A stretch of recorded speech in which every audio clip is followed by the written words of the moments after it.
Hello, I'm Antonio Carmena, and today we're gonna learn how to make cream puffs. So coming to the kitchen, the first thing we're gonna do is to put in a pot water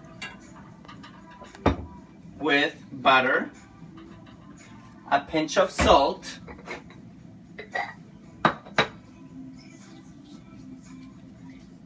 and some sugar, a pinch also, not too much. You don't need too much of sugar. And then we're gonna turn on the fire to let the batter melt. If you cut it in pieces, it might be a little easier for it to melt. And when we have it boiling, we are gonna add some flour to it. The recipe will be written down on the page, so just follow the ingredients, okay? Anyway, so we just wait here.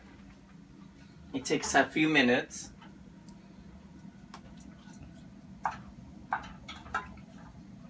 And as you see, the batter starts melting, which that's what we want. We don't want it to boil before the batter has melted, because that would evaporate some of the water, and we want to keep, for right now, the water, okay?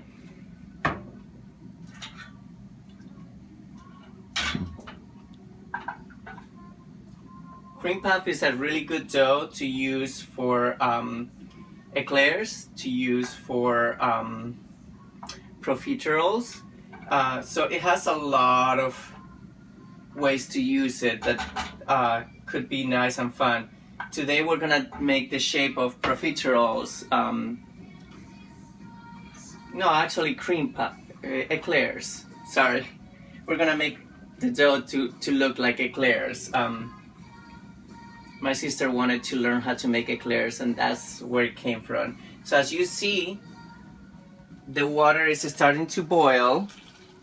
And what we do now, and the batter has melted, what we do now, we take it off the fire first before we add the flour. It would create a splash if not. And then we incorporate it. That way you also control how fast the flour cooks, because now we're gonna need to cook the flour in the fire a little bit. And now is when we want to let the extra moist out of the dough.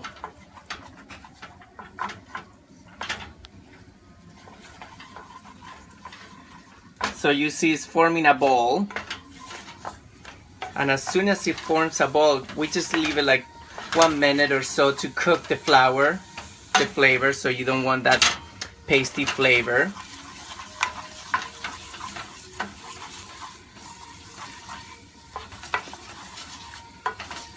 And then after that, we turn off the fire and we transfer it to our KitchenAid, or we can do it by hand too. It's just a little more elbow grease if you do it by hand, the process. Yeah. And what the first thing we need to do is cool the dough, because the dough is right now very hot. And if we add the eggs at this time, they will curdle. So we want it to first cool the dough. What I do is I turn it up very fast. Sorry for the noise. I turn it up very fast and it starts cooling down the dough. That's my first process. And I feel it right here when I touch it, if the ball is too hot or not. We can put this away.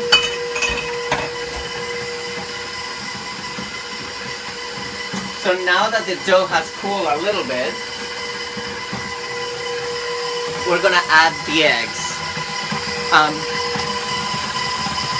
Usually the recipe calls from 2 to 3 eggs, and it all depends on how you see your dough. You don't want it too liquidy. Let's turn it down. And you're gonna see that the dough gets like a weird shape when it's incorporating the egg. but it will combine itself. Takes a moment to combine, but it will combine itself. And as soon as the first one is combined, we can combine the second one. Then if I need a little more, I will add a third one.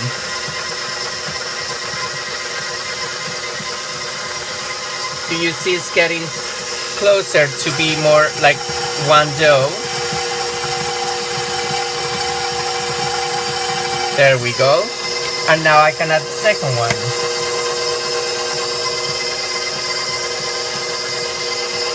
Once again, it's going to separate for a little bit and then it will get together as a one dough.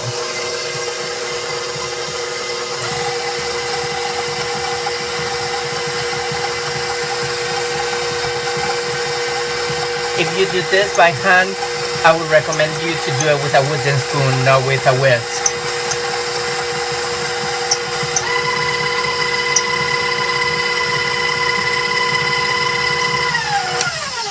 And there we go. So now we have the dough.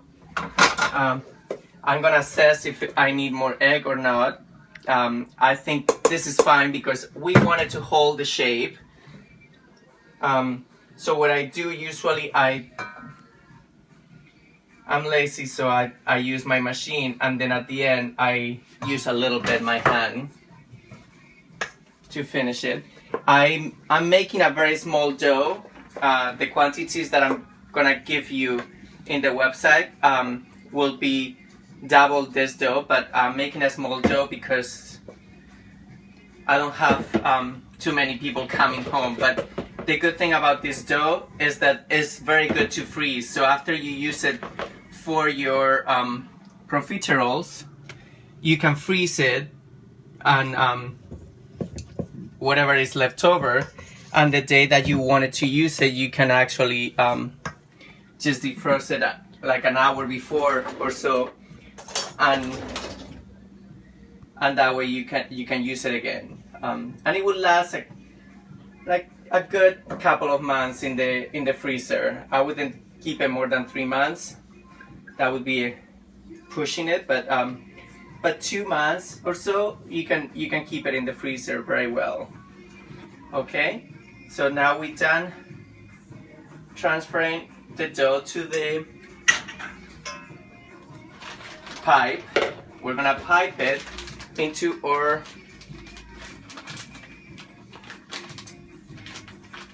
sheet tray, okay?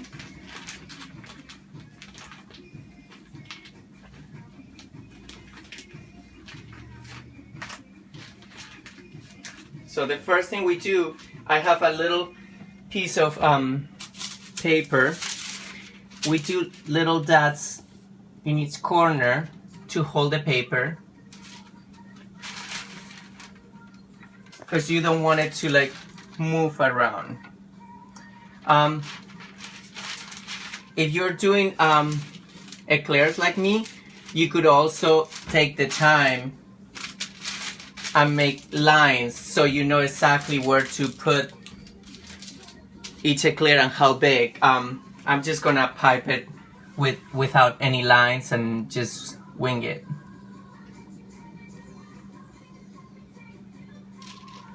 And at the end you pipe it, and then after you pipe it at the end, you do a little roll to get it out, to cut the dough.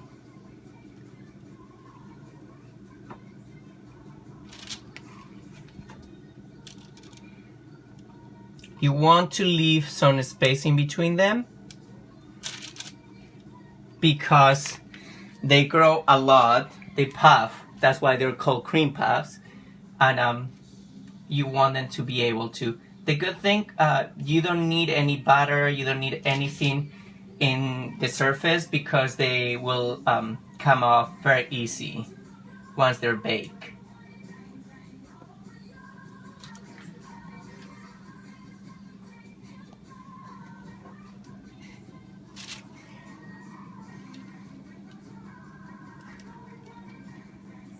And as you see, this dough, I only did half of what we have, and it comes, there's a lot of dough.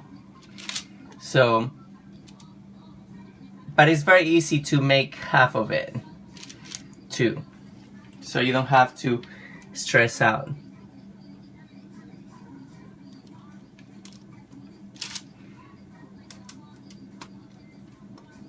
Oops, I'm running out of dough.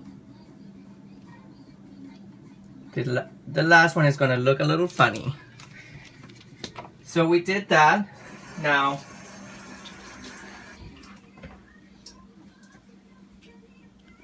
we want one more egg.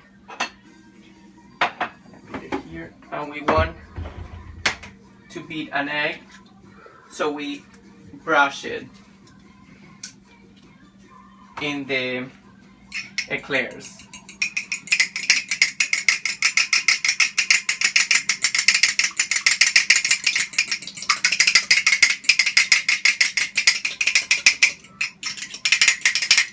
So you have beat your egg with your brush, which you're gonna use also to get those points out, because we don't want these points out. We're gonna show if not.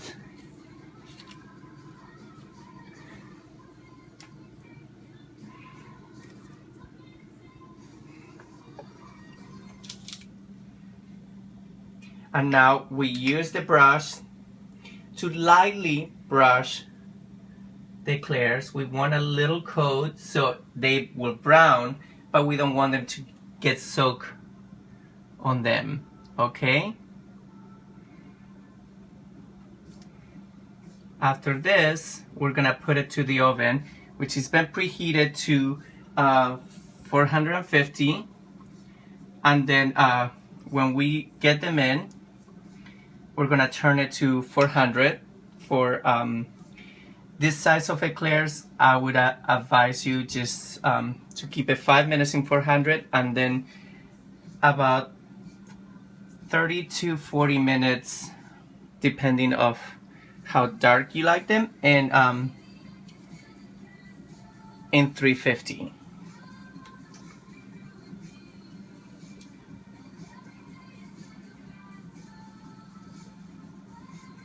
So there's a little time to wait.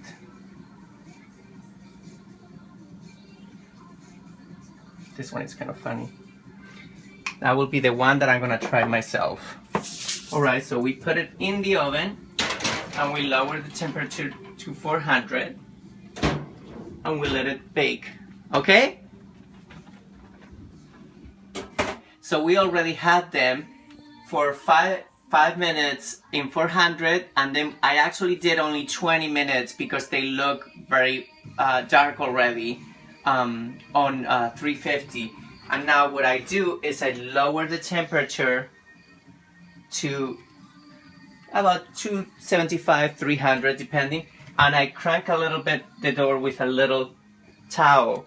That creates a little air pocket here that it lets the moisture go out. And I will do that for 5 minutes so the moisture comes out, and then after that I'll just take them out, okay? And they'll be done. Okay, at this point it has been past the 5 minutes that we are supposed to let it cool. We can turn off the oven already and take them out and let them cool off to use them for anything. And as you see, they move very easy from the paper, like I said. Thank you so much for following my recipe, and I hope you enjoyed it. And I'll see you in the next one. Take care.